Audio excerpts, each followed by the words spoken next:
we are going to bring in very good friend of the Shannon Joy Show, a new friend. I'm really thrilled to welcome into the Joy Virtual Studio now, Ken McCarthy. Ken, how are you? I'm going to make sure, since I'm self-producing, I just want to make sure everything's good. Everyone on the live chat, can you see Ken? All right, they're going to let me know. Ken, can you hear me and see me? I can hear you. I can see you. I can hear you and see you too. Very good. See, Great. I'm getting it done. I'm figuring it out. Yeah, you don't need a whole cast of characters to get this done. You know, my show has always been content heavy. It's always been more about content, less about the glitz and the glamour and the graphics and the fonts and that type of thing. And so, yeah, we've been making it work here for the past 4 days. And I can't believe it. I am the least technically savvy person on the history in the history of the planet, but I'm somehow able to do it. So we're making it work. Now, you are very techie. You are a pioneer. Let me just introduce you, Ken McCarthy, because you're such an interesting person to my audience. Ken was a seminal pioneer in both commercial internet and also citizen journalism. So Time magazine credits him with being the first person to recognize and articulate the importance of the click-through rate as a key metric for making the internet commercially viable. In 1997, he launched the very first news blog ever. And then he has been a pioneer in some of the more common aspects of internet commerce, email marketing, banner advertising, blogging, push button audio content, which is now called podcasting, which we do here, video casting, all the stuff that we're doing now that seems so natural and normal in the way of the future. This is the stuff that Ken was pioneering back in the day. He's quite brilliant. In February of 2020, he identified the COVID fraud very early on and publicly wrote in 2 Twitter posts about the truth of what was going on. In August of 2020, Ken released, so this is August of 2020, just 6 to 7 months into the lockdowns of 2020, Ken released a documentary, Fauci's First Fraud, which was cited 28 times in the Robert F. Kennedy Jr. book, The Real Anthony Fauci, which is a #1 bestseller. In fact, we just had Tony Lyons on the program yesterday of Skyhorse Publishing. He's a great friend of the Shannon Joy Show. And that book, The Real Anthony Fauci, is really the seminal book on what went down, the fraud that went down. And Ken was a major part of that. So Ken McCarthy, I know I took a moment to give your bio, but I want people just to really understand your bona fides over the past, couple decades and the work that you've done now in writing this book, very important piece, What the Nurses Saw. So welcome to the Shannon Joy Show. I hope you'll become a regular guest. Great. Thanks for having me. Yeah. So how are you doing today? Good. You ready to go? Good. I'm all set. Thank you. Let's talk about what the nurses saw. I mentioned in the first segment, one of my missions of 2024 is to never forget. And that means the documenting and the excruciating documenting of what really went down in 2020 and 21. And one of the more horrific elements of everything, I mean, the lockdowns, the closure of schools, the masking, the Operation Warp Speed, the rollout of the vaccine, the coercive measures to get people to take the vaccines, those were all very horrible, very terrible, unconstitutional, unethical in every way. But particularly horrific was the deployment of the kill protocol that was laid out by the CDC, the NIH, and World Health Organization, and deployed on COVID floors in hospitals, not only across the United States of America, but across the world. And you have documented what went down in hospitals using the eyewitness testimony of many nurses and healthcare workers who saw what happened on those COVID floors. I'd like to just give you the floor now to first tell the audience about why you wrote this book and why you did this research, and then we'll get into what you found, which is just simply devastating. I wrote the book because nobody else would or did. I would have loved it if somebody else did it. But it got to be the summer of 2023, and I realized, wow, no one's going to cover this story. And everything that you mentioned, the masking, the business and school and church closures, the coerced vaccines, everybody's aware of that.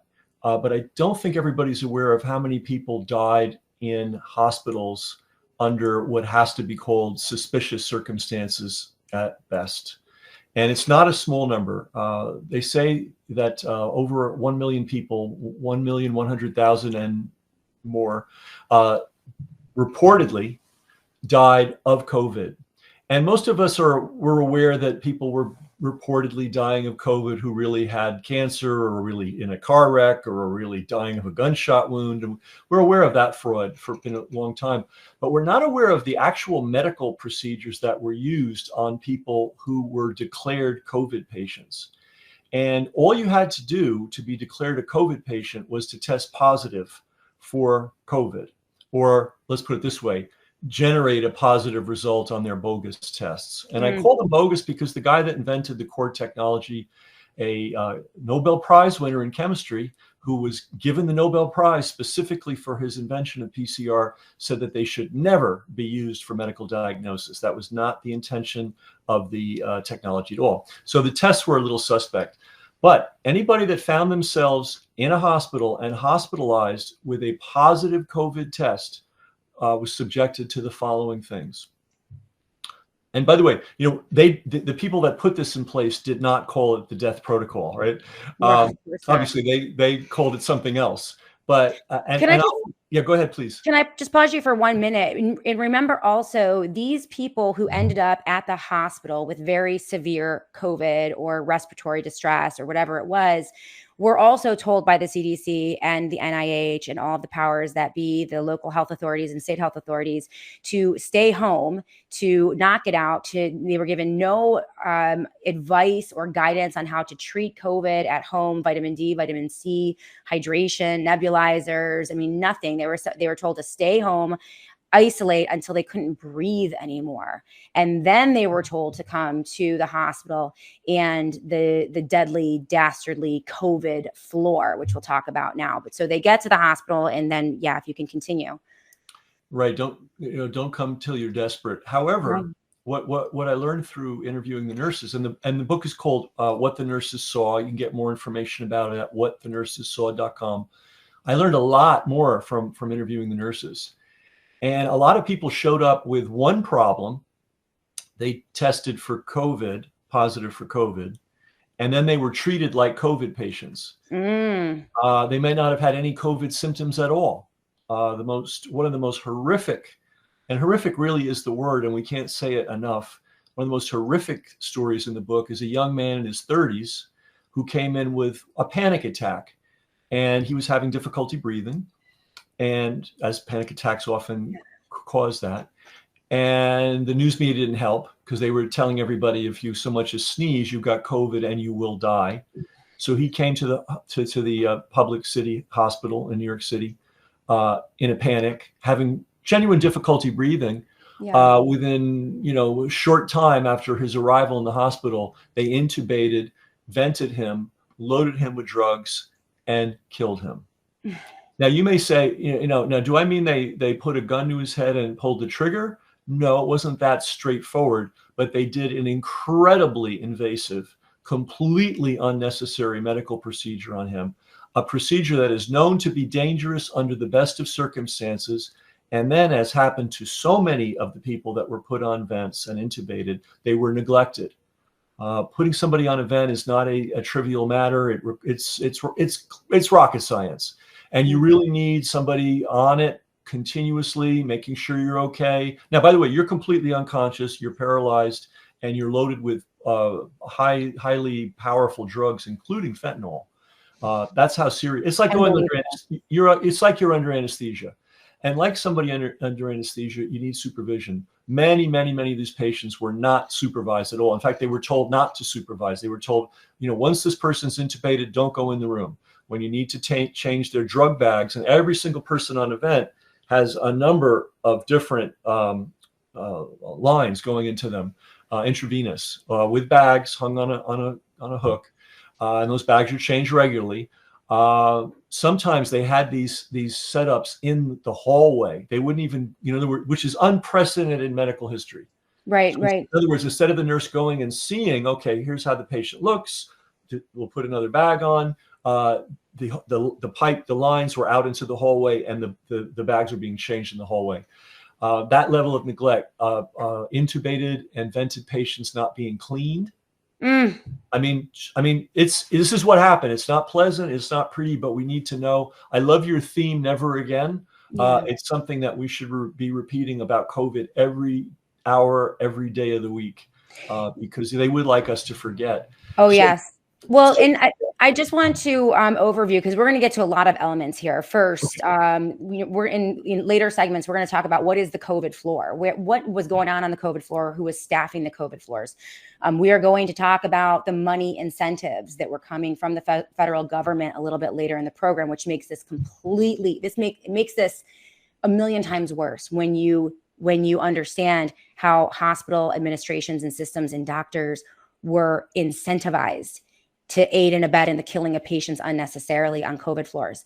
But you were able to uncover a theme in the nurses and the healthcare workers that you interviewed. You were able to uncover a theme of what happened to patients when, in 2020 and 21, when they went to the hospital, and not even today, actually. Today, Joy, it's still happening. Yeah. But what was the process? There was a specific process, that, steps in this process that you were able to uncover that were laid out by the nurses. Can you just go through those real quick? Certainly. And when I say they were killed, here's what I'm saying specifically. They put a protocol in place, and they could see that it not only wasn't working, it was seriously injuring and killing people. And they persisted in it, and they enforced it with an iron fist.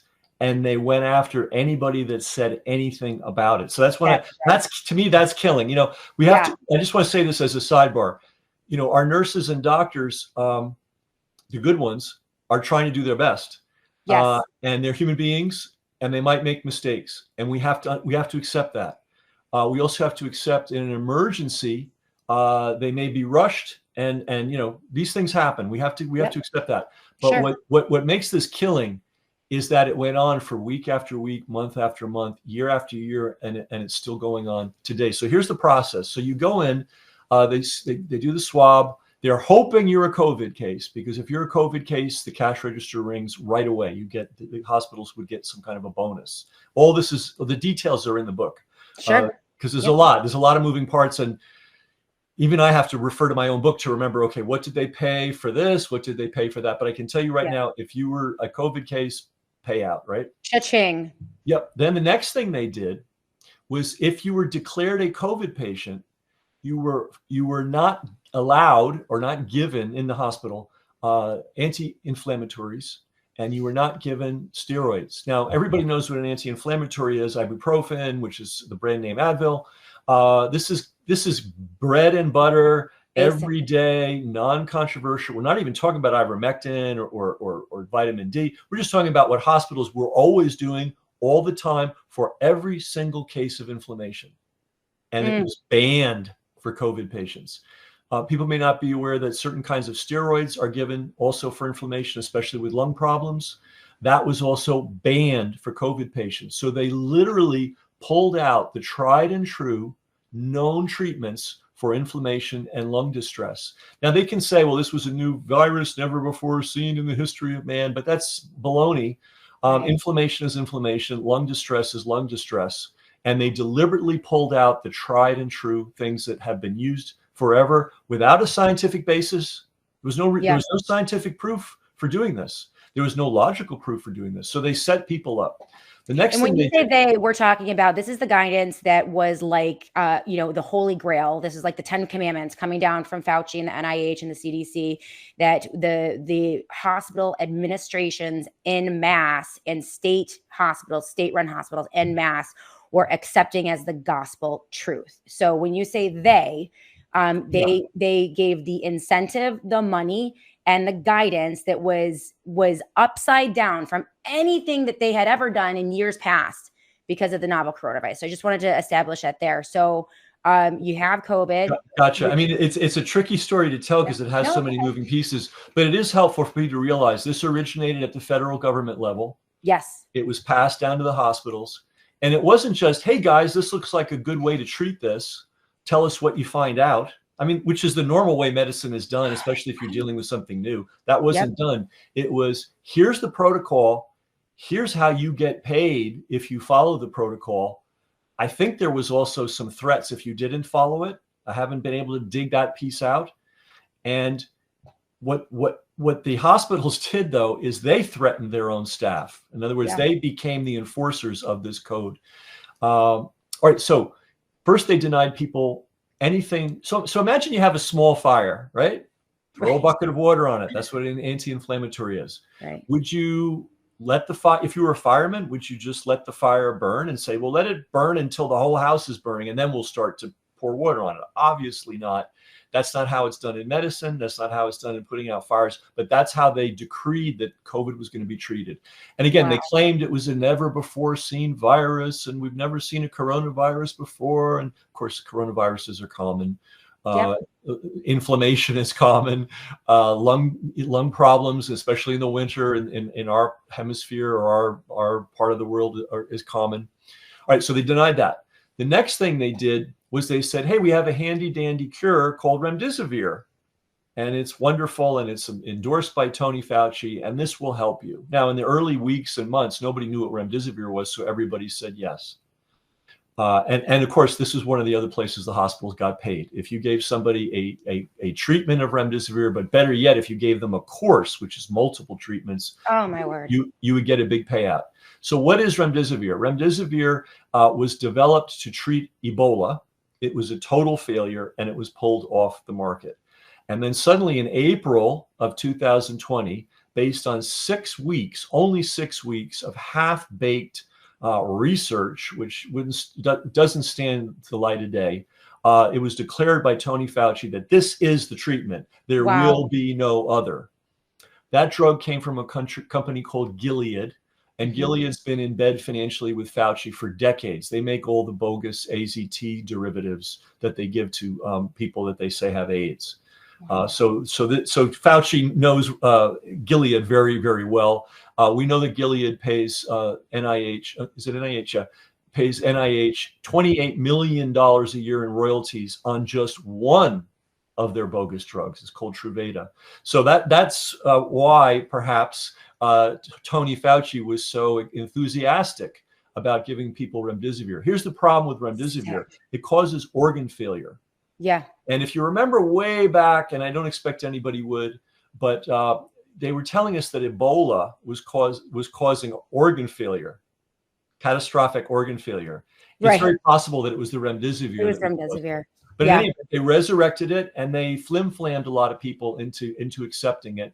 Now, eventually people caught on, just regular people realized this remdesivir. The markets. Yeah. And they said, I don't want it. Okay. They were told, oh, it's not remdesivir, it's Valkyrie or some brand name for remdesivir. They were lied to. Oh, my word. Many patients were lied to. Oh, and one more thing just to encapsulate all of this. Remember that these patients were isolated, right? The COVID floors were completely shut down to outside loved ones, anyone who could act as a health proxy or eyes on the ground or an advocate for any of these people, many of them very sick. They were denied access and entry. These people could not advocate for themselves. And so this really happened in a shroud of darkness in many, many ways, Ken, right? Absolutely. And just as a sidebar, some of these restrictions are still in place. By virtue of writing this book, stories are pouring into me. And one lady said, well, in Alabama, in our hospital, you have to go through a metal detector to go visit a patient now. And they take a mug shot of you. Oh, my word. Which you have to carry with you when you go to the hospital. So they've, that was not how hospitals used to be. Most hospitals are not that way. But we've got a few hospitals are starting to treat hospitals with the same security as you would treat a prison. Yes. Well, and to your point, we had Sasha Latapova on the program about 3 months ago, and she had an experience here in Rochester, New York, with her loved one at I believe Highland Hospital. The COVID floor is still in place. The restrictions, they still try to restrict visitors and people coming to visit. And, I believe the money payouts are still happening. She had a horrifying experience. If you guys want to go back and scroll down, just search Shannon Joy and Sasha Latapova. You can find my interview with her from just a few months ago where she gave the entire story. It was insane. I couldn't believe that what you're detailing right now. This is why every one of you watching right now, you need to pay attention, because if you have a loved one and they need to go to the hospital or the emergency room, you've got to know how to advocate for them. You got to know what they're planning on doing or what they could do, because Sasha had to work very hard to get her loved one off of that floor and treated. Thank God it worked out okay. But you guys got to know what's going on. I mean, this is a matter of life and death, and they're still doing it. Sorry to interrupt you. No, that's a really important thing that you're saying there, because I'm not doing this just to exercise my jaw. I mean, this is a matter of saving lives. I mean, it is a matter of never again, for sure. And shining a light on the people that carried out these frankly evil deeds, from the federal government to the state public health people, to the state regulators of the hospitals, to the hospital administrators, and to the doctors and nurses that went along with it. But it's also a matter of self-preservation for everybody listening to this call. You can go to the hospital. This is reported in the book, and I'm hearing more and more stories now that the book is out. You can go to the hospital with a completely different problem. And if you test positive for COVID, and we know these tests, and not have a single symptom, by the way, right? Some hospitals will declare you a COVID patient with all the COVID protocols, which means a special COVID ward, which means nobody's allowed to see you. And they just set you on this assembly line. So the first part of the assembly line, of course, no normal treatment. Right. The second one is they're going to try to put remdesivir into you because it's a huge payout. And I'm not a doctor, and I'm not your doctor, but I'll tell you what, I'm not getting remdesivir for anything. No way. Okay. No way. And if you look at its history, they couldn't even use it. They couldn't even scam Africa. Africa said no way to remdesivir when they tried to use it as an Ebola treatment. Why the United States of America and the developed world has gone along with the scam is, well, they incentivized it. And so that made the hospital administrators shut up and so on. All right, now, what else did they do? There's a whole graduated process for if somebody has respiratory problems. Number one, you put these cannula in the nose with a little bit of oxygen, and that might be enough. If that's not enough, you can crank it up a little bit and double the amount of oxygen. If that's not enough, you can escalate. When people were declared COVID patients, the escalation was accelerated, and it was often done without any medical basis whatsoever. And one of our evidences of that is the interview we did with a 23-year veteran respiratory therapist. These are the guys that deal with that day in and day out, right? These are the super pros. And what he said is somebody would come in, and instead of giving them the mild, simple treatment, they would put a BiPAP on them. All right. Now, what is a BiPAP? This is a face mask that, clamped down, tied tightly to your head. And it is like venting. It's almost like being intubated and vented. In other words, the air is just being shot down at a high rate into your lungs, which, by the way, your lungs are not built to do. Your lungs are pretty sturdy, but they're also delicate. They're configured to take in air in a certain way. So when you start pounding air into somebody's lungs, you do run a risk of injuring their lungs. Every respiratory therapist does that, knows that, and every respiratory therapist who's worth his or her salt watches the patient very carefully to make sure they're not getting a bad reaction. But the way they treated the COVID people is you'd come in, they'd slap a BiPAP on you prematurely. A BiPAP is like you're driving at 80 miles an hour and you're sticking your head out the window. That level of air, except it's going straight down your throat. You're supposed high anxiety that would exacerbate anything. I mean, it would just get, but go ahead. Sorry to interrupt. No, it's very important. That anxiety part is really important. You're supposed to prep a patient for that. You're supposed to say, hey, listen, we've tried everything. We see you're still having trouble breathing. We can take this to another level and use the BiPAP. It's uncomfortable, but we want you to know that we believe you actually need it. This is the normal medicine, right? Not the COVID medicine, normal medicine. We're going to be here. Try to stick with it. If you're really having a problem, let us know, and we'll come and take care of you. That's not what they did. They would just slap this thing onto people. They're experiencing something they weren't expecting, something very traumatic. It's physically traumatic. So you have to be prepared. There's a lot of medical procedures, where if you got to get stitches, it's going to hurt. Someone needs to let you know, hey, this is going to hurt. We're going to give you a little Novocaine, whatever. But they didn't do that. And people would panic. And then they would write down in their little, records, patient agitated. My word. Right. And once the patient is agitated, now they're either offered, or in some cases, it seems like they were given psychoactive drugs and sedatives and tranquilizers, either without their permission or with their permission. But here's the thing you have to know when you're in a hospital. If you allow them to classify you as agitated and you accept a tranquilizer or a sedative, you are now in a new legal category. Normally, if you don't like what the hospital is doing, you can just get up and walk out. Right. Once you're an agitated person on psychoactive medication, you are now of potential danger to yourself and others, and the hospital can just hold you. What? That. I mean, I'm anxious and agitated when I walk into a hospital to begin with. Okay, right, I don't like them. It's like a third world country at some of the hospitals in Rochester, New York, right now because of they fired 30% of their staff. It's another story, but how many people when they're sick, anxious, not feeling well, isolated, alone, are agitated? Like that's terrifying. So you cannot let them label you in that way or put that in your chart. You have to make sure. And this is really important for people to know, because then they can seize you, they can hold you. And this is when we get into situations where loved ones, mom, dad, spouses, grandparents are fighting. And I had to deal with this. I had so many phone calls during COVID from so many different people saying that their loved ones were trapped on the COVID floor, that they could not get them off of the COVID floor. They couldn't get them out. It was this whole legal process. And now it's beginning to make sense based on what you have uncovered from the nurses, their eyewitness testimony of what they saw on those COVID floors. That's insane. Yeah. And then there was the issue of quarantine. I have a book. I wish I had the title handy. This was unbelievable. This was written like 15 years ago. It was about a doctor who he was found. He had, forget what he had, but he had something that was contagious, and he was an MD, and retired guy, but intelligent. And he said, "Look, I'm going to self quarantine till I'm done." And for some reason, the county and the state where he lived in said, "No, we're going to seize you and put you in a hospital, and we're going to control you." And this was one person, right? Yeah. One issue. And they made a federal case over it, right? And they eventually ended up killing the guy. Ken,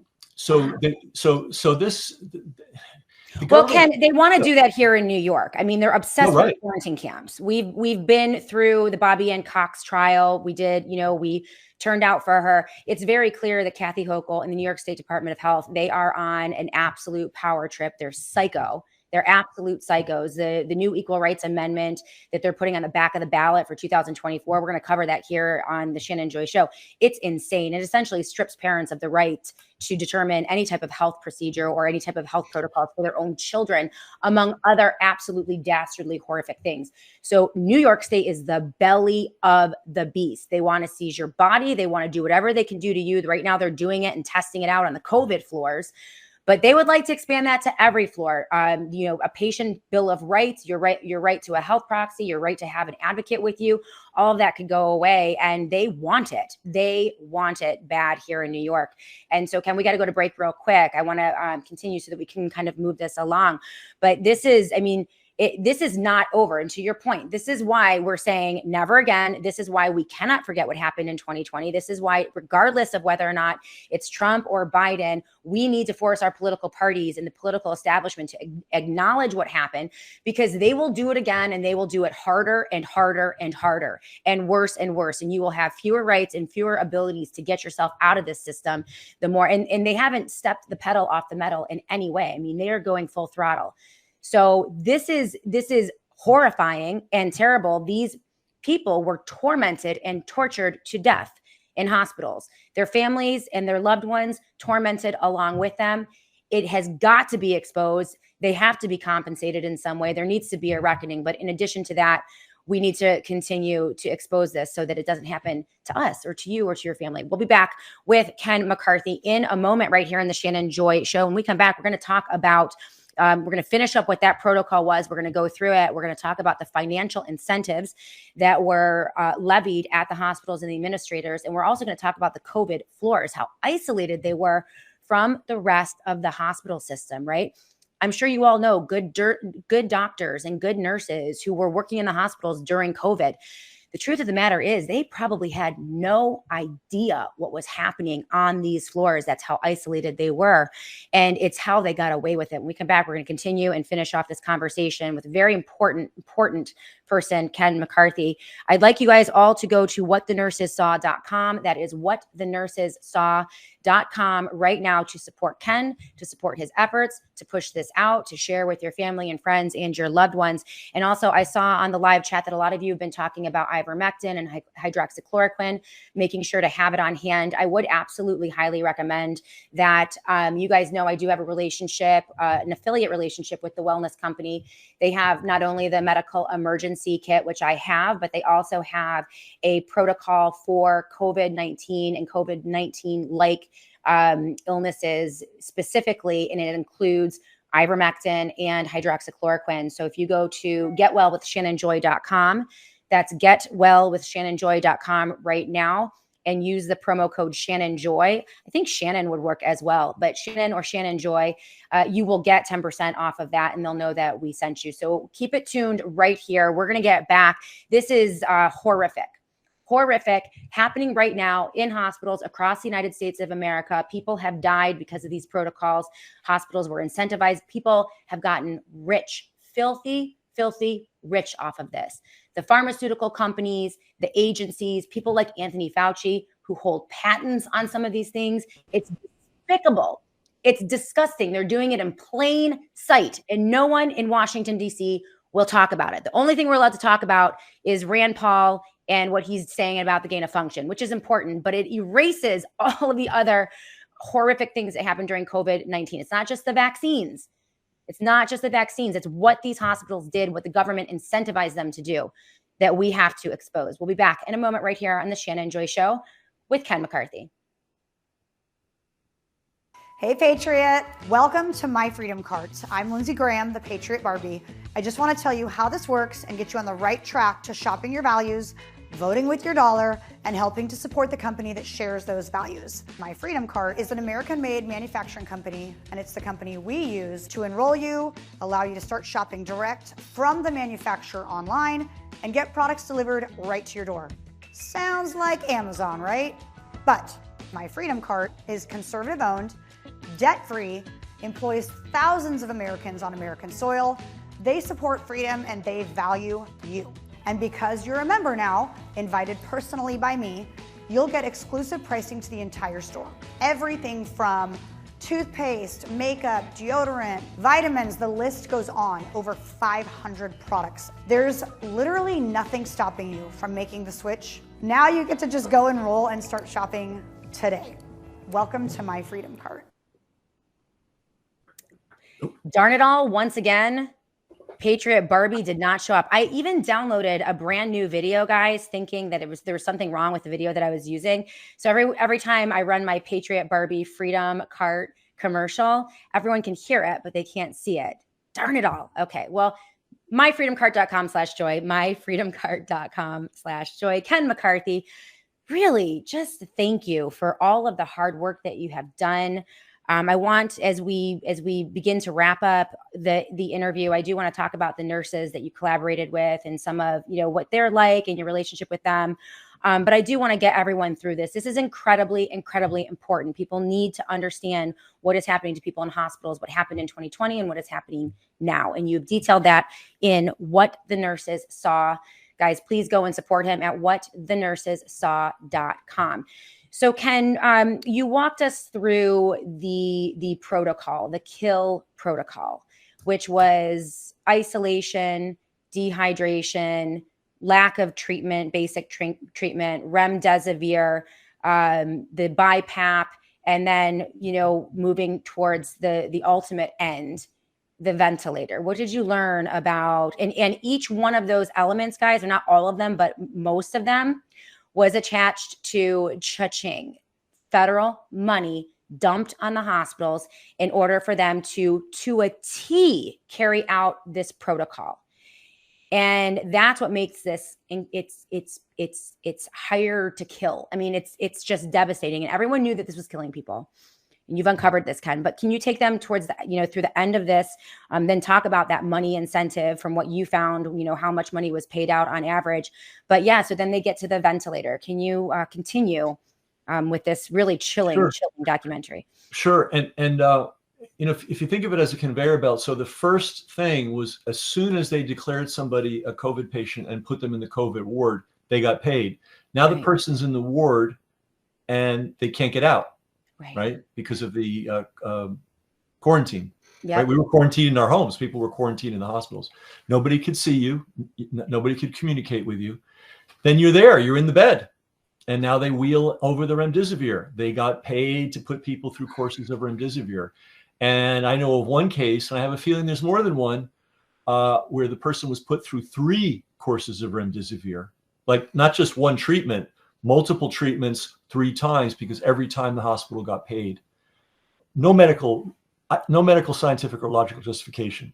The next place they got paid is if they intubated and vented you. And a lot of people don't know what that means. Venting means the pipe they put down your throat is called the garden hose. It's not trivial. They have to take this pipe and put it all the way down your throat, all the way into your lungs. They have to also put a feeding tube in, because you can't feed yourself. You can't do anything. You are unconscious. It is a dangerous procedure under the best of circumstances. I've said this before, but I think it needs to be repeated. You better have a good respiratory therapist looking after you. You better have nurses that care about you looking after you, because things can go wrong. Under normal circumstances, and this is in the book, when you put somebody on a vent, 24 hours later, you test to see if they're strong enough to take them off the vent, because you want them off that vent as soon as possible. There's nothing wonderful about being on a vent. Every day you're on it is a day closer to an injury or perhaps death. If you think about it, you've got 5 to 12 different drugs, all intravenously being pumped into you nonstop, the analgesics, the paralytics, and all that stuff. You're not eating proper food. You're basically being fed with sugar water. So if you have an by the way, there's another sidebar. You might go in and end up on one of these COVID wards. You may need medication. You may be already on medication for it. They won't give it to you. They won't give it to you. I've heard that so many times, Ken. So many times. I had a girlfriend who was denied vitamin C. She just wanted a vitamin C drip. Denied. But we're talking about, let's say somebody, and I'm not a big big believer in pharma's products. I think 90% of them are BS. Right. But there are some people. One thing I do know, some of these products, you better not get off them fast. You have to wean yourself off. So there were a lot, for instance, if you're diabetic, there are people that went into these wards, these COVID wards, and were not given their diabetes medicine. Well, what do you think happened? And what did they call that when they died? COVID. And the pièce de résistance. So you have to, this is so twisted. A normal person would not be able to even imagine all this stuff. But somebody's sick and they're going, the doctor, and I have it on video. We caught one of these doctors on a mainstream news media broadcast. They didn't even know what they were broadcasting. It's almost, so the doctor's by the bedside going, you're not doing very well. And this will help you, and it will help you get out of here faster. And they were selling the person on getting the procedure, the intubation. Why? They got paid every time they intubated a patient. And here's the really sinister part. Remember I said that a normal respiratory therapist tests you every 24 hours or more to try to get you off to see if you can breathe on your own? The federal government incentivized the hospitals with this special bonus if you kept a patient on the vent for 96 hours or more. No. That makes no medical sense whatsoever. No scientific sense and no logical sense, but they did it and it was done. So that's the conveyor belt. And that's pretty much what they do.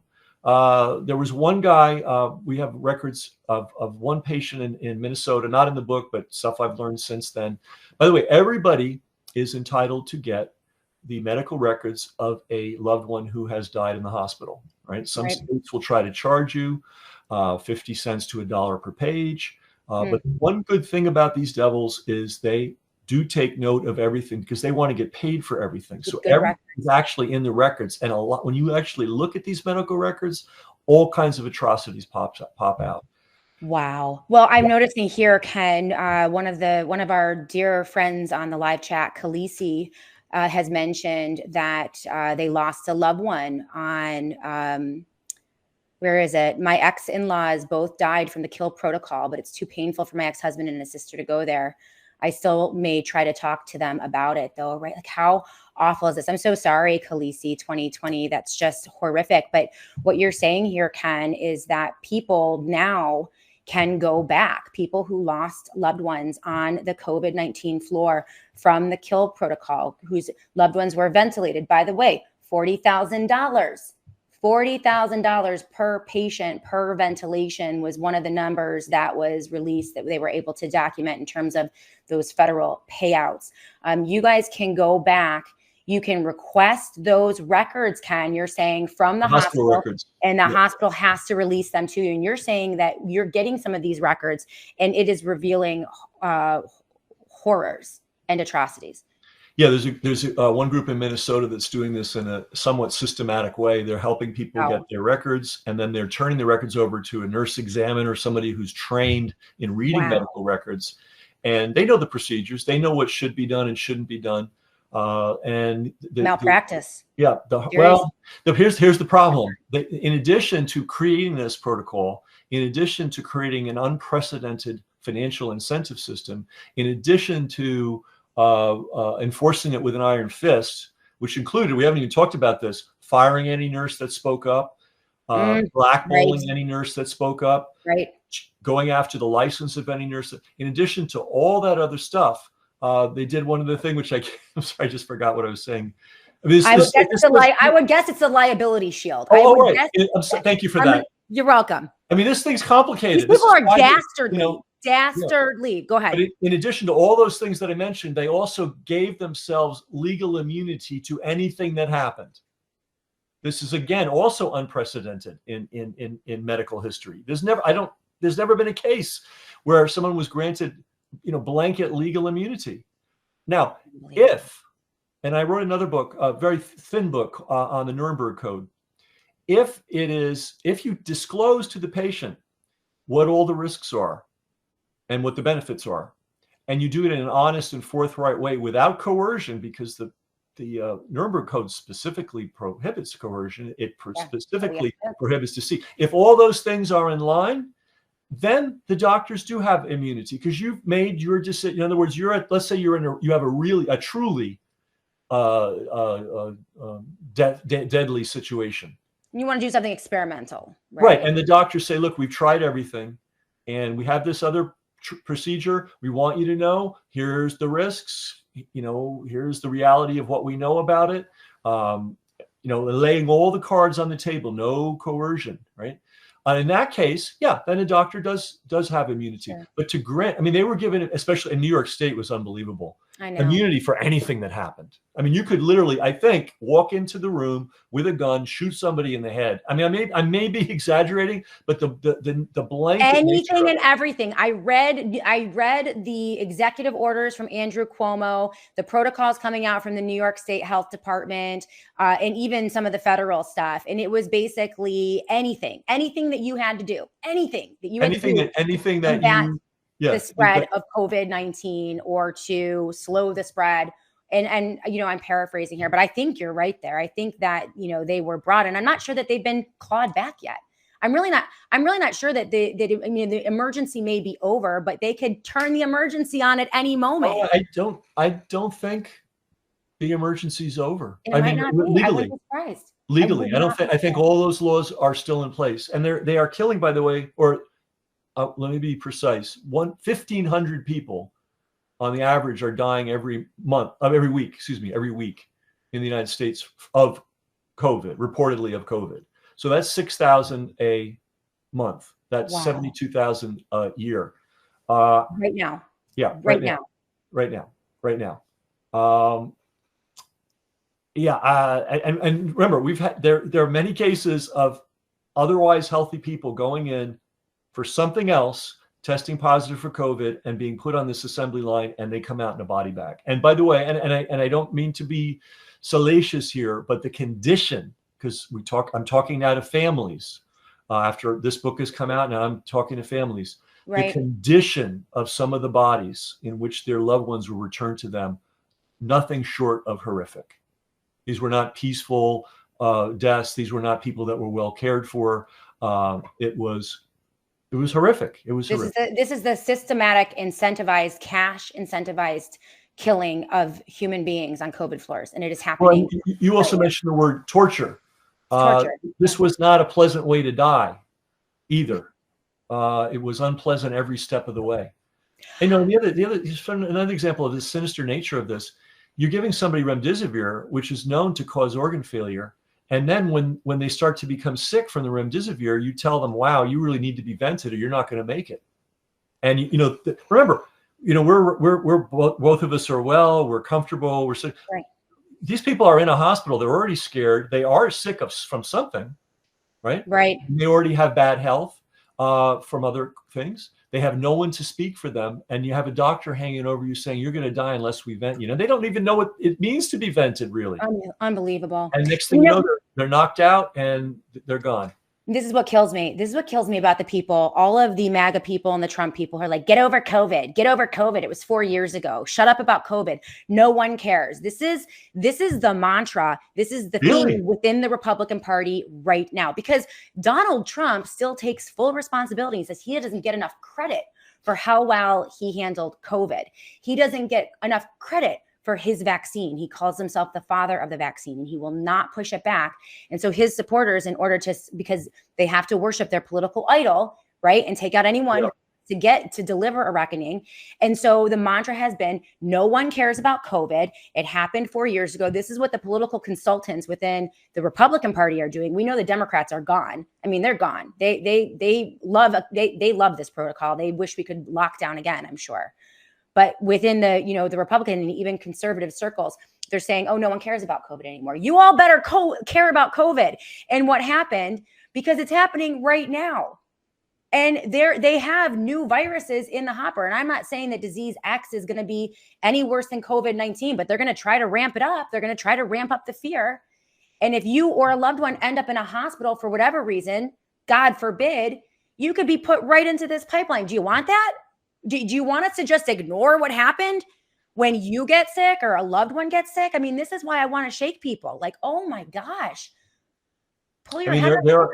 Joy, there are people that knew this was a scam, but for some reason ended up in a hospital and were killed this way, or died, or we'll say died this way, because you have to prove it in every single case. But people that knew the masks were baloney. They knew the vaccines were not safe and effective. They knew all these things, but they had a medical problem. They found themselves in the hospital. They were declared a COVID patient. They were put on the assembly line, and they're dead now. So if anybody thinks because they know something theoretically, they're safe, forget about it. I want to tell just some practical things. Anytime you go to a hospital or even a doctor's office, but especially a hospital, you absolutely need a family member or a friend to be monitoring the situation carefully. Right. That's number one. And one who's not going to be easily rolled. Right. Well, yeah, of course. One who gets it and knows what's going on, for sure. Will ask questions, will not be intimidated. Right. And then there are, and I have it on the website, whatthenursessaw.com. There are services, and I think it's going to be a growing profession in this country, medical and nurse advocates. These are people you can hire. Now, be very careful, because some hospitals claim they have patient advocates on staff.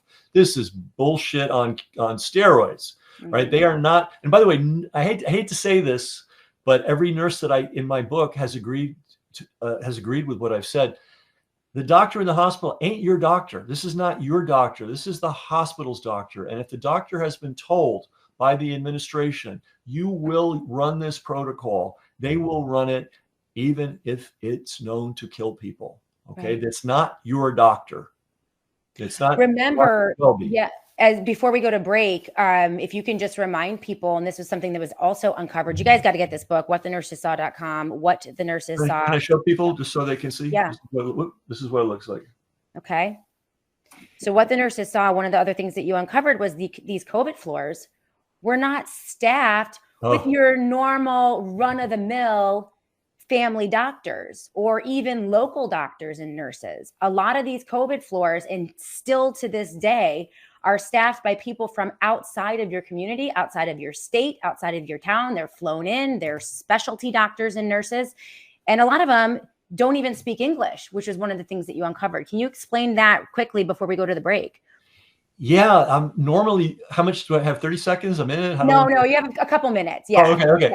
2-3 minutes. Normally, okay, you could be the best doctor, let's say in Germany or in Austria or so, just like the most revered doctor of all time. You come to the United States, you're not allowed to practice medicine.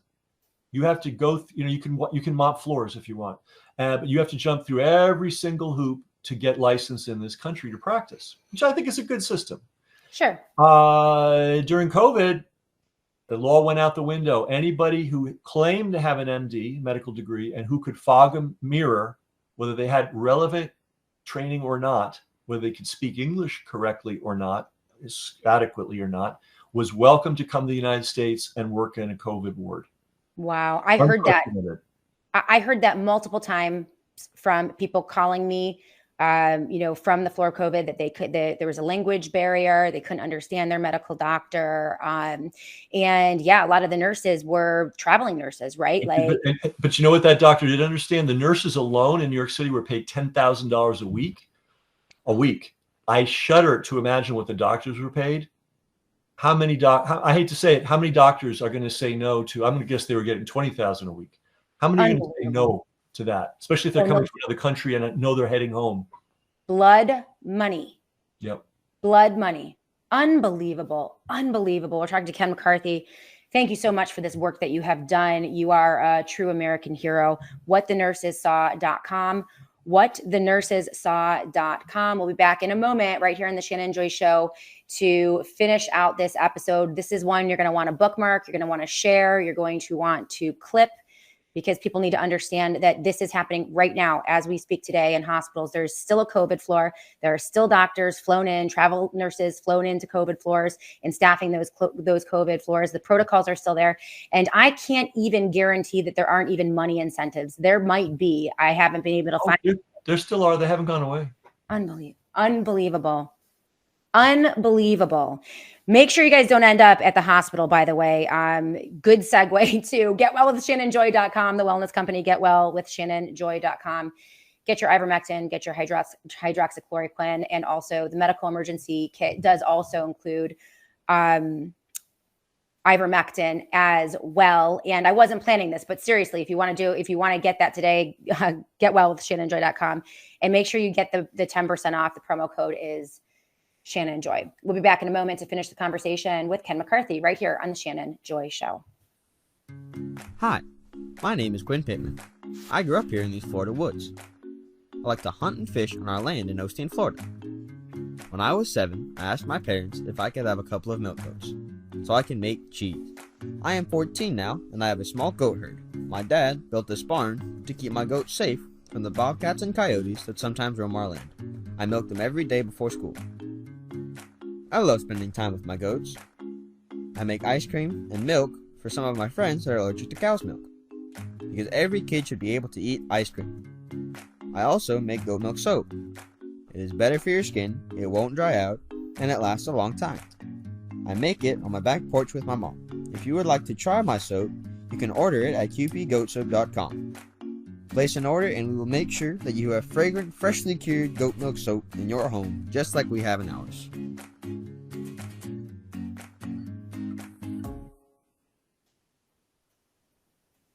Welcome back, everyone, to the Shannon Joy Show. Today, joined by Ken McCarthy, wrote a very important book and researched based on eyewitness testimony of the nurses, what the nurses saw and what is still happening today on COVID floors. In fact, Khaleesi 2020 says in the live chat, Ken, my hospital still gets reimbursed for COVID diagnosis. I work at a rehabilitation hospital.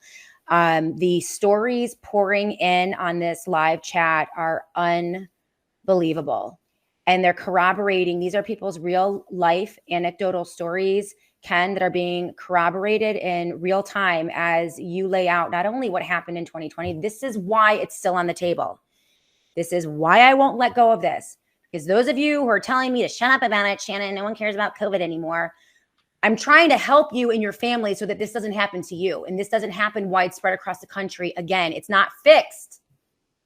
Yeah, Drives me crazy.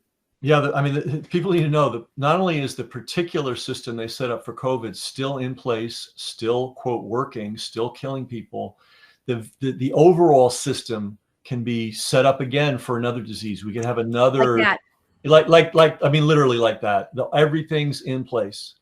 And we've got a bunch of, unfortunately, not the nurses I interviewed, because these are the ones, this is important that everybody needs to know this. There were a small, tiny percentage of nurses who stood up and fought and said, this is wrong, and fought back. They were fired. They had their licenses challenged. They were blackballed from the industry. Some of them, and these are veteran nurses. These are nurses with stellar records for years and years and years. Some of them are out of the profession. And this is the scary thing. We saw, and in New York State, you saw this, I'm sure, Shannon, a lot of nurses just quit or took early retirement. My mother can. I mean, we protested on street corners because our hospital systems fired all the unvaccinated nurses. They fired, 20, 25% of their staff. They cleaned out every single person in that hospital that had conscience, that would stand up, who would speak out, who would talk about what they thought was right or wrong, or had, a free thought in their head. And yeah, you're right. A lot of nurses, even before that, just got out of it because it was too devastating to witness. It's terrible. Yeah, I mean, what do? You're being ordered to do things are injuring people. Now, some nurses stayed behind and documented. They videotaped, they collected evidence. Some nurses stayed behind and helped sabotage the killing machine. Tell me about that. Can you give me some of those stories? I mean, there were nurses that helped get ivermectin and other medications to patients that saved people's lives. There were patients that helped patients. There were nurses that helped patients escape. They would tell them, look, this is not a safe place for you to be. I'm going to be gone for a little while. You see that door there? That's the exit. What's your family's number? I'm going to call them and make sure they're out the other side of that door with the car. This happened more than once. There's a lot of medical rescue going on during the height of this, and still goes on. But the reality is the vast majority, unfortunately, of nurses and doctors did go along with this. Now, as you point out, and I don't know the situation in every hospital, but I know absolutely in the New York City run hospitals, they were bringing in people from out of the country and outside of the state, paying them a fortune. This is what the Nazis did, and I don't want to be melodramatic. One of the first things the Nazis did when they came to power is they wanted to know everybody who was Jewish. They just wanted to know that. I think for a variety of reasons. One, they wanted to steal everything they had. Two, they knew that Jewish people weren't going to go along with the, Heil Hitler, and bullshit. They weren't going to go along with it. So they wanted to know who these people were. Well, and IBM, by the way, helped them do that. New York City. Edwin Black, great book. IBM and the Holocaust. Formative. And he had a team of researchers, and that thing is nailed down to the nth degree. We need some, and I'll be honest, this is just the first shot. I'm not a super duper researcher. I did do a lot of work on this, though. I would love to see a professional team of researchers answer all the questions on this and document all this. But anyway, so they identified who all the Jewish people were. And as most people know, this is not, a surprise. Jewish people over the centuries have been drawn to medicine. My son, the doctor, it's just the way it is. Yeah. And they're good doctors, And so there were a lot of Jewish doctors in Germany. And guess what they did, what the Nazis did with that information of who is Jewish? They passed something called the Nuremberg Laws, which forbade Jewish people from working as doctors or nurses. They pulled out all the Jewish doctors and nurses out of their hospital system. Wow. And guess who replaced them at these high posts? Professorships, director of the hospital, director of research, director of public health, card-carrying Nazi Party members. And wouldn't it make sense to bring in on those COVID floors people with a language barrier, people with subpar or substandard medical backgrounds, because then they can just deliver it.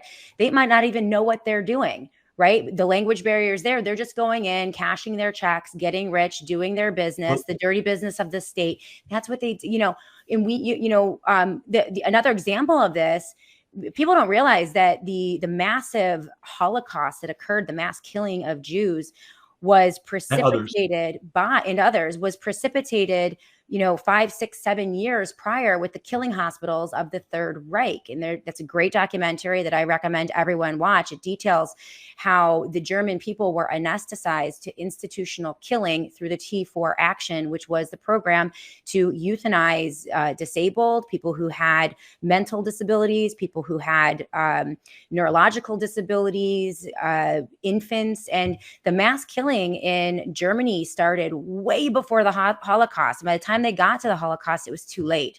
It was just, and it happened in hospitals.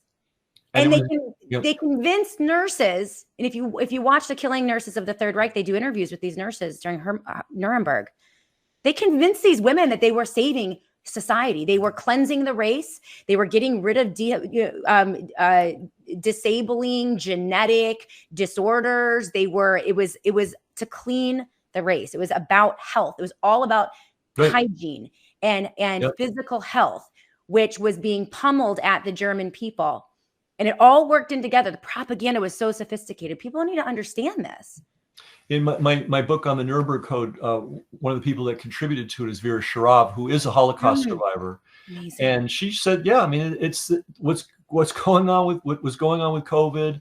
She didn't talk about the hospitals so much because I got to tell you, until this book, nobody has put this all together into a single source. She was focused mainly on the vaccinations, but she said this is exactly what the Nazis did. Not like what the Nazis did. It's exactly like what the Nazis did. As a historical sidebar, this will help people really understand how they did this. If you think back to Tiananmen Square, remember that the people of China came out in millions. I don't know if it was millions, but certainly hundreds of thousands of people. They occupied the most important space in China, in Beijing, right out inside, right outside. And here's the key: the local police and the military didn't want to touch them, didn't want to harm them. They were kind of happy to see these people show up and protest. Wow. Yeah. So how did they clear Tiananmen Square? They brought in troops from the countryside, young men that had never even been to the big city. They told them, here's what they told them: these people are enemies of the state. They're infected with all kinds of diseases. Yep. And then before they set these guys loose, they gave them injections of what they called a vaccination. It was most likely amphetamines. So you had these young guys, and unfortunately, I was a young guy once too. You're kind of not smart and you're kind of trigger happy. Not smart. And they had never been to the city before. By the way, that's how they do this. They lie to people. They propagandize people. Right. Yeah, this is how they got cops to beat up the protesters in Ottawa. They brought in these guys from Quebec who didn't even speak English. They kept them sequestered in a hotel for 2 weeks, fed them nonsense about how dangerous the truckers were. And they were all young kids. They didn't know what they were doing. And they set them loose on the crowd. They couldn't get the local police to do this. And hopefully local doctors and nurses won't carry out atrocities in their own community. But as soon as you start bringing in contract nurses from other countries, and by the way, we were talking about language problems. There were doctors, and this was not uncommon, in the ICUs who'd had no ICU training or experience at all. They were podiatrists, they were gynecologists. They had nurses who hadn't even finished their book degree yet. Like, you get your degree and then you have some practical experience in a certain specialty, and then that becomes your specialty for a while, right? They had nurses who not new graduates. They had nurses that hadn't graduated yet. And again, the legal decrees made all this unprecedented thing possible because they lied to us and they said this was a virus never before seen in the history of mankind, and it was unbelievably transmissible and it was unbelievably fatal, and they had no idea how to treat it. Baloney. Inflammation, lung distress. We see it every winter. I'm not going to say no big deal because it kills people every year. But who does it? This is the other thing. Who do these diseases kill? They kill people already in poor health. Right. Right. Right. Just, a cold could have killed them. A fall could have killed them. An emotional shock could have killed them. They're already, teetering. Their systems are weak. Their systems are vulnerable. You get a strong flu, you're gone. Yeah. And they told us, oh, well, everybody's going to get this thing. Everybody's going to get, if you get it, you're going to get the worst case imaginable, and you're going to be near death. That was a lie. And they knew it, by the way, they knew it was a lie very early on. Oh yeah, those models, the failed models from the well, and we knew, good grief. I mean, I'm not even that smart, and I was 4 weeks into it. And I'm like, guys, the case fatality, number one, no one I know has COVID. I didn't even know a single COVID patient until 6 months into the whole thing.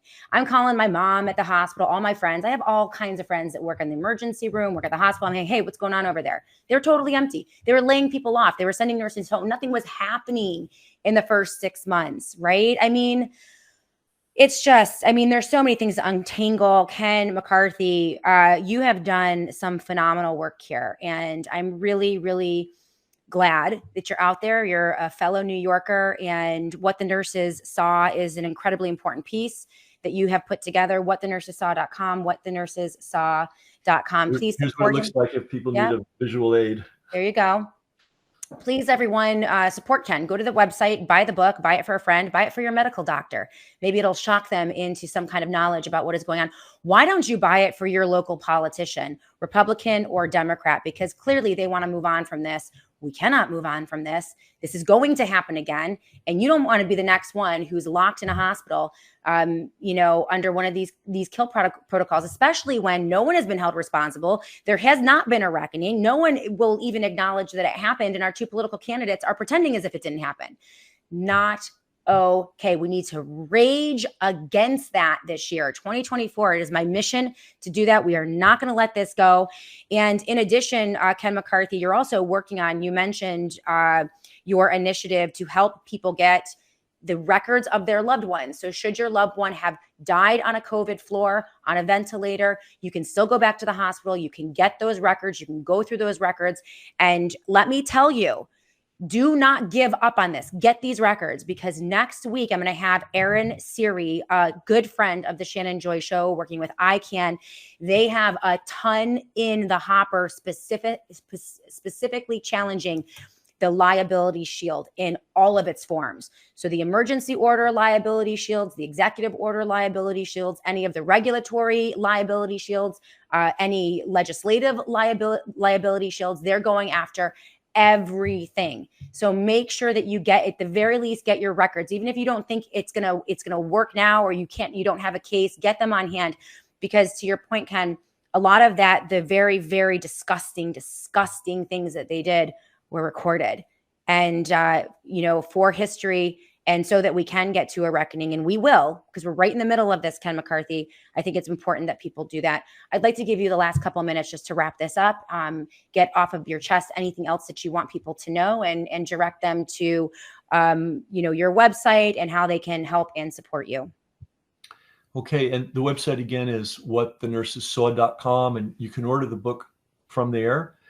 There's also links. We have a lot of material on that site, and we're adding more material as time goes on, and we're going to continue to add material to it. And somewhere on the site, I wish I could tell you exactly where, but I think it's logical. Once you see the site, you'll see the button that makes sense. Okay. I think it says "Help for Survivors."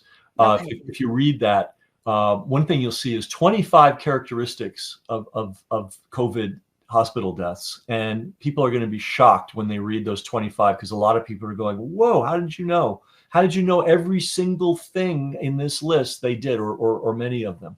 Wow. And there is a group in Minnesota. They're fledgling. They are grassroots. They are, way overstrained. I wish there was a group in every state. I wish they were all well funded. But Minnesota grassroots group has gotten together. You can contact them, and they can, advise you on the procedures for getting your medical records. I strongly recommend that anyone they do everything for free. Wow. Which is lovely of them, but it's not sustainable. I do ask that everybody that uses their service, even if it's just to get answers from them, send them some money so they can support what they're doing. Sure. The problem, I'll tell you, the problem, Joy, this is a sidebar, but there's a lot of people working super hard trying to help, and they are not they don't know how to monetize I know. themselves so that they're sustainable. Right. It's becoming a problem. The other side has all the resources in the world, and we're a fledgling group. None of us expected when this started that it was going to last years, and now it looks like it's going to last decades if we don't stop it. Right. So you need to. Here's the thing. Bottom line, you need to support the groups that are actually doing stuff, and I'm not talking about the marquee, fancy, big groups that are really good at fundraising. You got to use discernment and help your local grassroots groups. That's where this is going to be won, by the way. It's not going to be won by sending money away to some big organization. Right. Like, I love the idea that you were demonstrating in front of hospitals. We need more of that. That needs to be a regular fact of life for hospitals, having to confront the people that they have injured and killed, frankly. Well, I'll tell you what, Ken, we're going to have a battle on our hands here in New York State. That equal rights amendment that they're putting on the back of the ballot is a nightmare. And I want to thank our good friends over at Teachers for Choice, Michael Kane. He's great. They just had a rally in Albany. Yeah, they just had a rally in Albany. They're gearing up to fight back against that. And I'm actually working with some local grassroots groups. So you and I should hook up here in New York and get that going. Yes, this is, I am an incredibly passionate advocate for localism, over globalism, over nationalism. You've got to practice civics in your own corner of the world and be the eyes and ears and form those groups. And we're seeing it already work. I mean, as I mentioned at the top of this show, there is a reason that finally today, Greg Abbott has found his cojones and actually might enforce the border.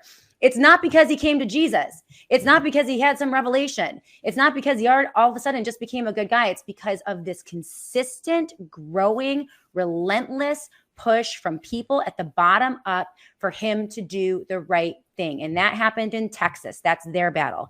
You have a battle in your own corner of the world. You have a state that you need to fix as well. And these pieces of legislation, this bad stuff, is not just happening in blue states. There are some horrific bills in West Virginia. In fact, Ohio, Governor DeWine actually vetoed a piece of legislation that would protect young girls in terms of being transitioned to transgender before an age of consent. And the Republican governor actually vetoed that. Well, they went back yesterday and the legislature overturned his veto. So there is a huge victory there. But that, again, doesn't happen in a vacuum. That happens when regular people are relentlessly harassing their legislators at the local level. So that's what we need to do. Ken McCarthy, thank you. Thank you so much for everything that you've done. I'd like to have you on again. And yeah, keep up the great work, okay? Thank you very much. Of course, of course. He is Ken McCarthy. The book is What the Nurses Saw. And he's a great person. This is my second time interviewing him. Very interesting man. New York State. You can tell that he is a Renaissance man. He has a love of, technology, medicine, history. He's well-versed in history. And, these are the kind of people that we need to rely on to put in context what is happening to us today. The website is whatthenursessaw.com, and there is a place for people to get help. So if you're watching right now, you've watched today, you had a loved one who tragically perished because of the COVID protocols on the COVID floors, which still exists today, you can find resources at whatthenursessaw.com. But make sure, to Ken's point, give them a donation, buy a book. This is how we keep these organizations strong and healthy. If you want to support this show, the Shannon Joy Show, we are independent. There's a reason that you get this type of analysis, which is very different than everything you will get in conservative media, mainstream news media, and Fox News. It is the truth as best that we can tell it. And it's because we're independent. You can go to theshannonjoy.com, theshannonjoy.com to contribute. So many of you contribute with small dollar monthly donations, $5 a month, $10 a month. And that is what keeps the lights on here on the Shannon Joy Show. Also, our advertisers. If what we talked about today might keep you up at night tonight, you might want to consider Rack Out. This is an amazing sleep aid. I live by it. I swear by it. It is it's non-THC, CBD plus melatonin. It is an amazing product. I have never slept better in my life. It is non-habit forming. You will not be drowsy when you wake up in the morning. You will just get a fantastic night's sleep. This is brought to you by one of the sponsors of the Shannon Joy Show, the amazing Shell Shock CBD, shellshockcbd.com. Without their support, again, I could not do it.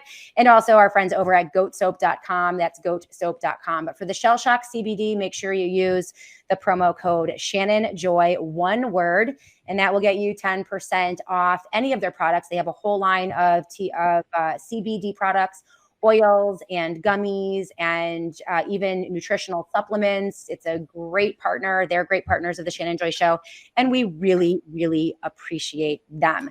So let's go. We have a couple more minutes left. I went long. I'm really trying to get out of here in an hour and 15 minutes. But when I get a guest like Ken McCarthy, I just want to keep him on, guys, because he is just filled with so much knowledge. The work that he did interviewing, I think it was almost a dozen medical nurses and healthcare workers on the floor, on the COVID floors during COVID-19. Their eyewitness testimony is absolutely horrific. And the worst part about what he is talking about is that this is still going on today.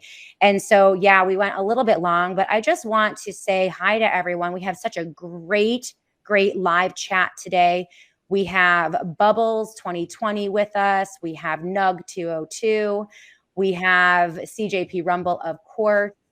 Bones Mama 1 in Michigan. Anyone on the live chat? So this is from Bones Mama 1. Love it. Anyone want to go protest? Let me know. I've had my soul screaming at me to do something for years, and I don't because she thinks it will kill my marriage. He thinks I'm crazy, but I'm not.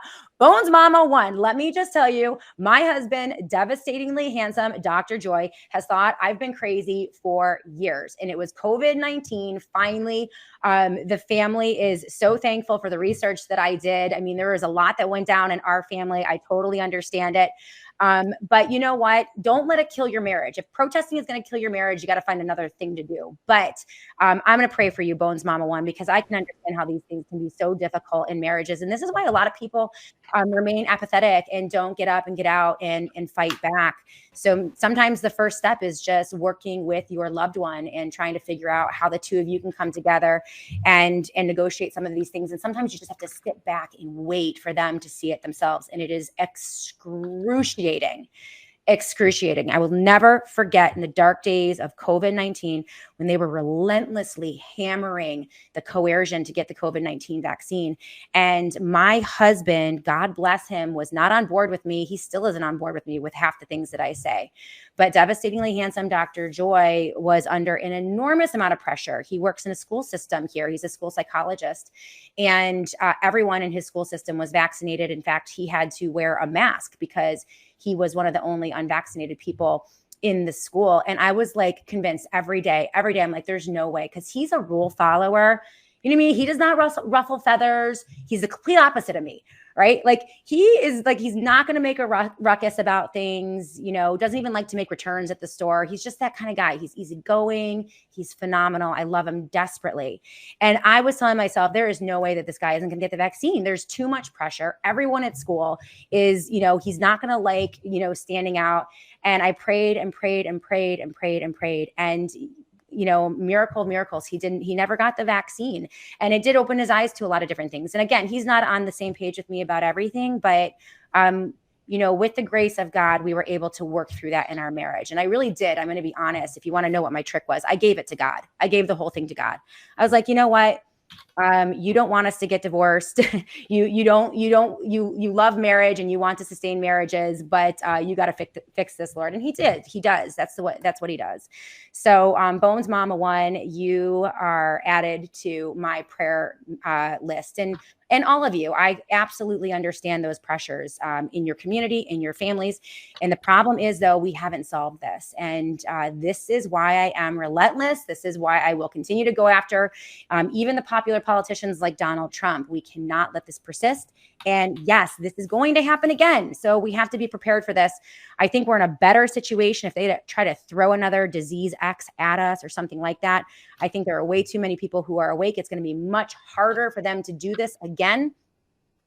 And quite frankly, I think a lot of them are not very smart. And even if they wanted to create a super, super deadly virus to launch on the people, they might have a problem doing that. So, because I just don't even think they're very smart. But in the meantime, we definitely have to be connected in our community and also healthy. So make sure you also go to the wellness company, get wellwithshannonjoy.com, get those kits, get your vitamin D, get your spike support, get your ivermectin, your hydroxychloroquine, and make sure that you use the promo code Shannon Joy so that you get your 10% off. All right, guys. Thank you so much. Yeah, you guys are fantastic. The live chat was great. Smash that like button, share it out with all your friends, and we'll be back tomorrow to do it all again right here on the Shannon Joy Show.